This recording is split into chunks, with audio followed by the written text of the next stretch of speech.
Lat pa ang aking kuya JM na ang pipino.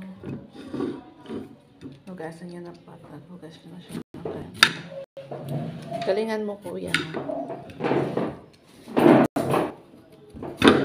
Uy, very good. Yes na, kakain na tayo. Yan si Inday. Very good, kuya na. Huwag ka manggigil para manipis ang talog. Go, yan. Ang hirap eh. Masyado. Tapos na, mag-iwan na lang.